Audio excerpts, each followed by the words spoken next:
So today we will start new topic from gravitation. Okay, our next topic is gravitational potential energy. Okay, so before finding the gravitational potential energy, let's try to understand this concept. You know, this is our Earth. You can see this picture. Okay, so mass of Earth is me, radius of Earth is re.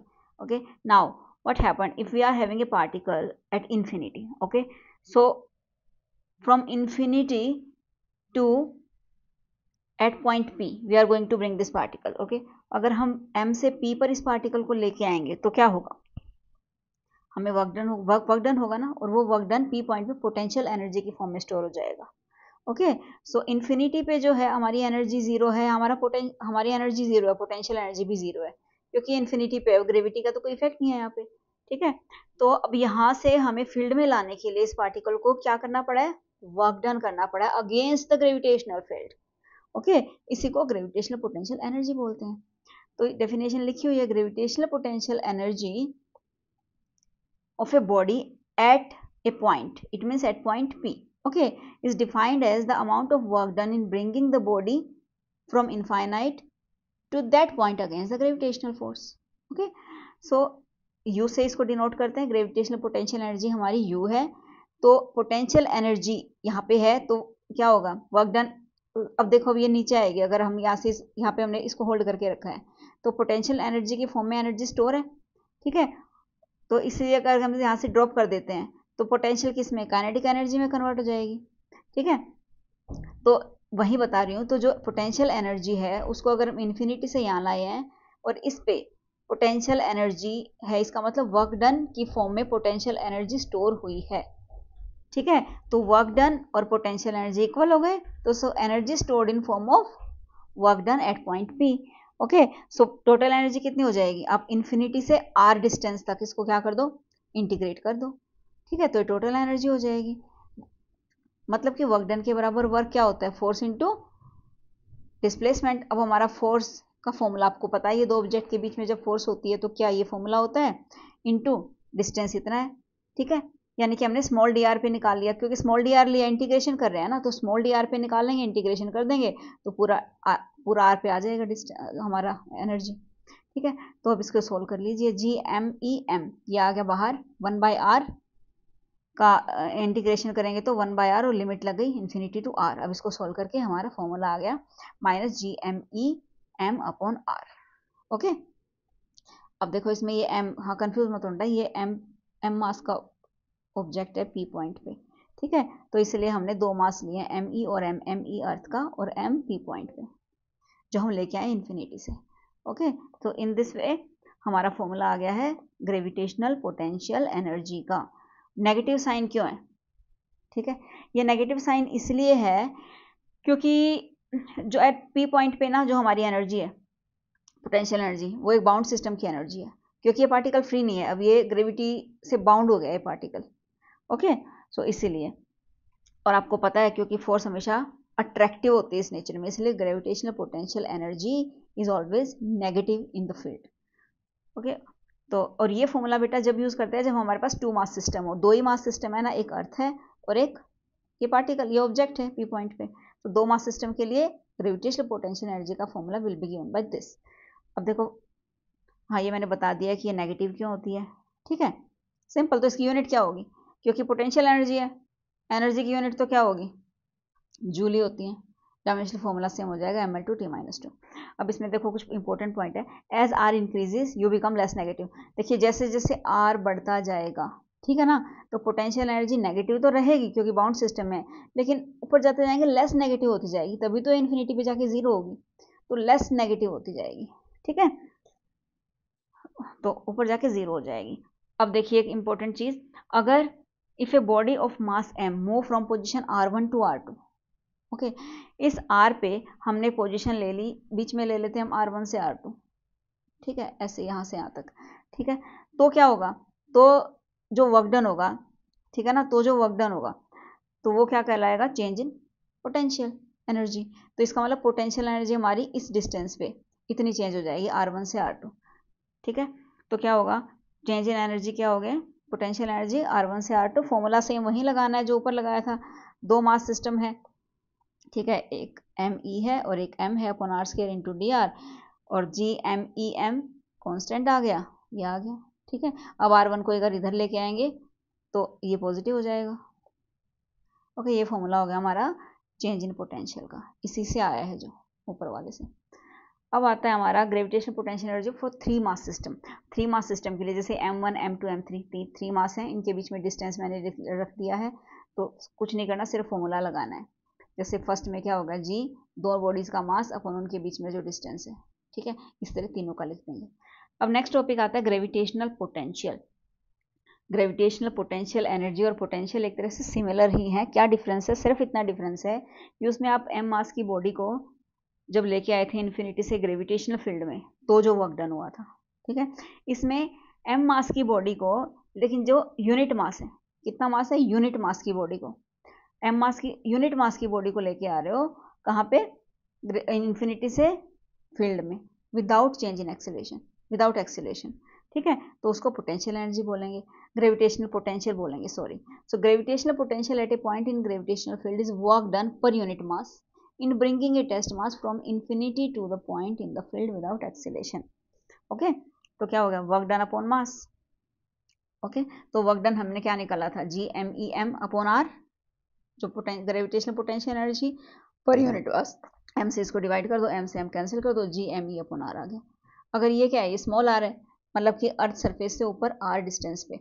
अब ये are अगर are के equal रखते हैं, कब होगा ये, जब सरफेस पे होगा आपकी बॉडी। ठीक है, तो स्मॉल आर की जगह कैपिटल आर रख दो, तो ये फॉर्मूला आ गया हमारा पोटेंशियल, ग्रेविटेशनल पोटेंशियल का, वी से डिनोट करते हैं इसको। अब एक इससे हम दूसरा एक्सप्रेशन भी दूसरी तरह से भी निकाल सकते हैं इसको। ये मैंने इसलिए करा क्योंकि इससे हमारी एक टर्म आएगी ग्रेविटेशनल पोटेंशियल। तो इसमें कुछ नहीं करा, वैसे ही potential work done upon mass. Work done क्या होता है, फोर्स इनटू डिस्प्लेसमेंट, वर्क की जगह फोर्स इनटू डिस्प्लेसमेंट रख दिया upon mass is equal to, अब फोर्स अपॉन मास क्या था, ग्रेविटेशनल फील्ड इंटेंसिटी। ओके, तो force upon mass gravitational field intensity into D R as it is, ये first equation है। तो V इज इक्वल टू क्या हो गया हमारा, अब हम इसको, अब हमने देखा वही, क्योंकि हम इन्फिनिटी से लेके आए ना, इसलिए मैंने इंटीग्रेशन करा है बेटा हमारा। ठीक है, इन्फिनिटी से R तक लेके आएंगे जब बॉडी को, R ये डिस्टेंस है, ये फील्ड में जो डिस्टेंस है उसको R बोला है। ठीक है, तो इसका इंटीग्रेशन कर दिया, इसको सोल्व कर लीजिए। आई ग्रेविटेशनल फील्ड इंटेंसिटी हमने पिछले चैप्टर में निकाली थी, G M E upon R square होती है। ओके, जी एम ई बाहर, क्योंकि ये कांस्टेंट है दोनों टर्म, ये चेंज नहीं होती, तो बाहर ले लो 1 upon R square D R. ठीक है, तो इसका इंटीग्रेशन कर दिया हमने अब। ठीक है, 1 अपॉन आर, लिमिट लगा दी, लिमिट सोल्व करके हमारी ये वैल्यू आ गई, ये हमारा 0 होता है। ठीक है, ये 0 हो गया, तो क्या आ गया, minus G M E upon R. Okay, फिर वहीं अगर small R equal to capital R है तो हमारा ये फॉर्मूला बन जाएगा। ठीक है, अब है यहाँ से देखो, ये इक्वेशन 1 है। ठीक है, इससे हमें, इस इक्वेशन 1 से हम निकालेंगे पोटेंशियल ग्रेडियंट, यानी कि V हमारा क्या है, I इंटू डी आर। ठीक है, अब इसका डेरिवेटिव लेंगे तो dV क्या हो जाएगा, minus I into D R, D R इसके नीचे आ गया, dV by D R is equal to I, and this negative sign, तो it means rate of change of potential with distance. Okay, this is rate of change of potential with distance. This is called potential gradient. Okay, so this term is potential gradient, rate of change of potential with distance. Okay, now what is the relation between gravitational potential energy U and gravitational potential V? Okay, what is the relation? See, if we are having this mass, what is this is around it, ये सारी क्या है, इसकी gravitational field intensity है। Okay, intensity centre की तरफ आती है ना, क्योंकि ग्रेविटेशनल लाइन सेंटर की तरफ आ रही है, तो यहाँ पे डेंसर होंगी लाइंस। ओके, जैसे सेंटर के पास ज़्यादा होती है ग्रेविटेशनल फील्ड इंटेंसिटी। ओके, अब हम इन्फिनिटी से, यहाँ पे इन्फिनिटी से अगर आप इस पॉइंट को ले आए, सॉरी, ठीक है, इन्फिनिटी से आप फील्ड में इस पॉइंट को ले आए, ठीक है ना, एम नोट मास का पॉइंट है हमारा, तो इन्फिनिटी पे तो पोटेंशियल 0 था, लेकिन इस पॉइंट पे तो पोटेंशियल होगा ना। ठीक है, तो पोटेंशियल V को जो मास लेके आए हो m नोट उससे मल्टीप्लाई कर दो, सिंपल, ठीक है, यानी कि m इंटू वी। तो u और v में रिलेशन आ गया, u is equal to m into V. Okay, now gravitational potential for different bodies. Okay, तो डिफरेंट बॉडीज के लिए हमें ग्रेविटेशनल पोटेंशियल निकालना है। जैसे हमने ग्रेविटेशनल फील्ड इंटेंसिटी निकाली थी, intensity in the same way. Okay, for example this is a solid sphere. Okay, ये हमारा क्या है, सॉलिड स्फीयर, और दूसरा हम लेंगे होलो स्फीयर। तो सॉलिड स्फीयर ले लिया जिसका r रेडियस है। ओके, तो अब हमारा, हम तीनों केस कंसिडर करेंगे। पहले पॉइंट सरफेस से ऊपर रखा है, सेकंड सरफेस पे रखा है, और थर्ड सरफेस के अंदर रखा है। तो जब सरफेस से आउटर में है तो ये r डिस्टेंस है ना, स्मॉल, ठीक है ना, तो ग्रेविटेशनल क्या हो जाएगा हमारा, ग्रेविटेशनल पोटेंशियल भी minus G M by R वहीं रहेगा। और अगर इस पे आ गया तो स्मॉल आर आर में कन्वर्ट हो गया, ठीक है ना, क्या आ गया, G M by capital are.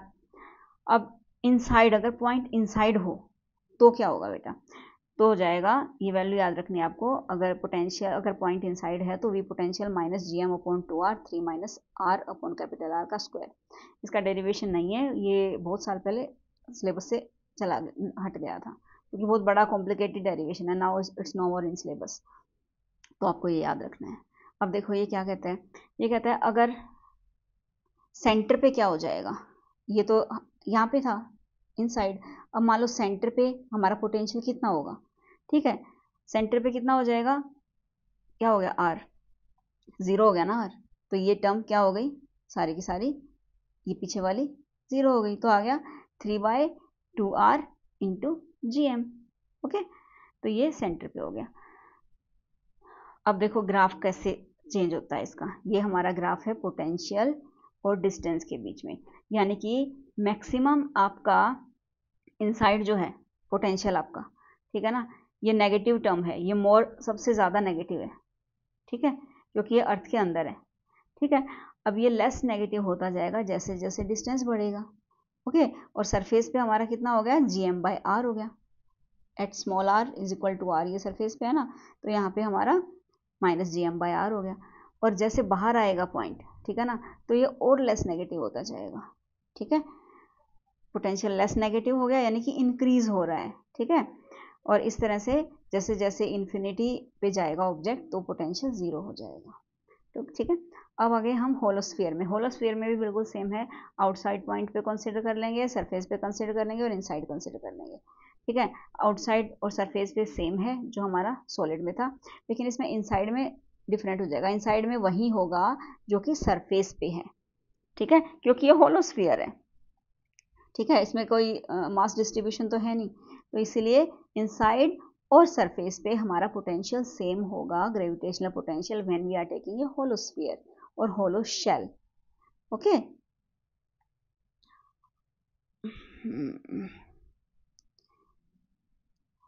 Okay बेटा, नाउ ग्राफ देखिए इसका, ठीक है, ग्राफ क्या है, पहले क्या लेंगे, क्योंकि हमारा देखो सेंटर पे और सरफेस पे पोटेंशियल सेम है, तो ये सेंटर से सरफेस तक पोटेंशियल सेम रहेगा, ठीक है। उसके बाद जैसे जैसे बाहर आउटसाइड हो रहा है, आर इंक्रीज हो रहा है, तो ये क्या हो रहा है, लेस नेगेटिव होता जा रहा है, ऐसे लेस नेगेटिव, ठीक है, और एंड में इन्फिनिटी में जाके क्या हो जाएगा, जीरो। तो सेम यही है। अब एक न्यूमेरिकल है छोटा सा, the gravitational field in a region is given by this. Okay, find gravitational potential at point 11, consider v is equal to 0 at origin. देखो इसमें क्या दे रखी है, पोटेंशियल दे रखी है, ठीक है ना, सॉरी ग्रेविटेशनल फील्ड आई दे रखी है, ग्रेविटेशनल फील्ड इंटेंसिटी, ठीक है, तो फोर्स पर यूनिट मास होती है ना ये, तो न्यूटन केजीज की यूनिट है, आई दे रखी है। अब हमने पीछे एक टॉपिक करा है, I gravitational gradient, potential gradient minus D V by D R is equal to intensity के बराबर होता है, तो यहाँ से डी वी क्या आया था, ये आया था, ठीक है। अब डी वी क्या, आई की वैल्यू रख दो पहले, तो 20 इंटू दिस, ये आई की वैल्यू रख दी, ठीक है। उसके बाद ये हमने, क्योंकि ये डी वी है बेटा, ठीक है, तो जो कोऑर्डिनेट सिस्टम होता है हमारा, उसमें एक्स और वाई एक्सिस के अलोंग आई और जे यूनिट वेक्टर होते हैं, ठीक है, तो इस हिसाब से हमने क्या करा, डी एक्स आई और डी वाई जे लिख दिए, क्योंकि आर का फंक्शन होता है ना ये, ठीक है, क्योंकि हम यहाँ पे क्या ले रहे हैं, आई इंटू डी आर, और एक्स और वाई आर के फंक्शन है, ठीक है, तो इसलिए डी एक्स और डी वाई हमने ले लिए, ठीक है, क्योंकि हम इसका इंटीग्रेशन करेंगे इसलिए हमने क्या किया है, स्मॉल dx और dy स्मॉल पार्ट ले लिया x और y का। तो अब इस इक्वेशन का इंटीग्रेशन करेंगे तो क्या हो जाएगा, i डॉट i क्या होता है, 1 होता है। मल्टीप्लाई करेंगे तो क्योंकि ये दोनों मल्टीप्लीकेशन में है, ठीक है, i dot i j dot j 1 हो जाएगा, तो 20 बाहर आ गया और ये dx प्लस dy बच गया। ठीक है, अब dx dy का इंटीग्रेशन, dx का इंटीग्रेशन x, dy का इंटीग्रेशन y, और x और y हमारा 1 1 दे रखा है, 1 + 1 2 हो गया, 20 × 2 40 जूल पर kg आ गया हमारा पोटेंशियल।